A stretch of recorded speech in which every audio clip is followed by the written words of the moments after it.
Ça veut dire quoi, être dépendant affectivement? Je crois que ça veut dire avoir du mal à être seul et à être persuadé quand on est seul et qu'il nous manque quelqu'un, que c'est l'autre qui nous manque et non pas nous-mêmes qui nous manquons à nous-mêmes. Et que ce soit à travers mes relations amoureuses, j'ai eu une période où toutes mes relations amoureuses étaient très... j'avais besoin que ça soit très animé, que ça soit très fusionnel, très... Et si les relations n'étaient pas fusionnelles, je me disais, alors je m'ennuie.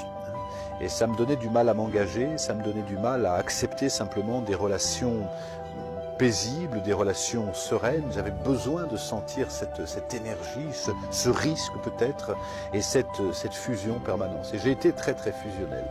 J'en ai beaucoup souffert, bien évidemment. C'est ce qui m'a amené à un moment donné à me dire, parce que dès qu'il y avait une nouvelle séparation amoureuse, l'autre me manquait. Et un jour, j'ai vraiment eu une révélation. Je me suis dit, mais c'est pas l'autre qui me manque, c'est moi qui me manque à moi-même. Et un maître avec qui j'étais à ce moment-là me racontait cette anecdote, c'est cette image plutôt de Marie-Madeleine qui va voir le Christ en disant « Je comprends pas, moi qui me suis tant de fois marié, je me sens toujours seul, et toi qui es seul, tu rayonnes, qu'est-ce qui se passe ?» Et le Christ lui répond « Retourne à ton puits, va remplir ton seau. » Et cette image m'a beaucoup inspiré. Descends dans ton puits, va remplir ton seau. On parle du puits intérieur. Descends en toi, intéresse-toi à toi. Et quand tu descends dans ton puits intérieur, on va rencontrer, explorer les blessures de l'enfance, les blessures de la psychogénéalogie, les blessures peut-être des vies passées, les blessures de tout ce qu'on a pu vivre, qui fait que si on est en souffrance, c'est rarement pour ce qui se passe dans l'instant, mais c'est ce qui se passe dans l'instant qui vient rentrer en écho avec une blessure fondamentale, une blessure de soi à soi. Et se nourrir de soi, être plein de soi, couper de la dépendance affective, ça veut dire descendre dans son puits, s'intéresser à soi.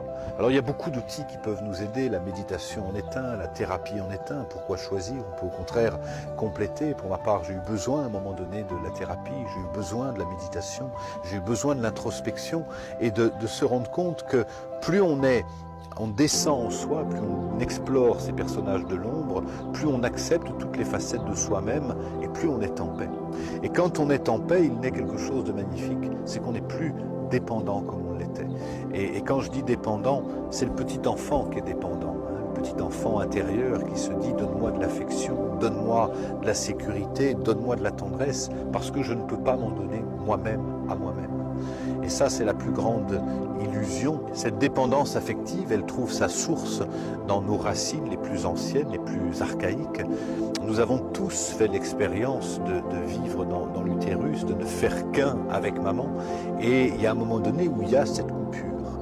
Et cette coupure, nous allons en fait passer un grand temps à en guérir pour se nourrir de nous-mêmes et retrouver cette indépendance.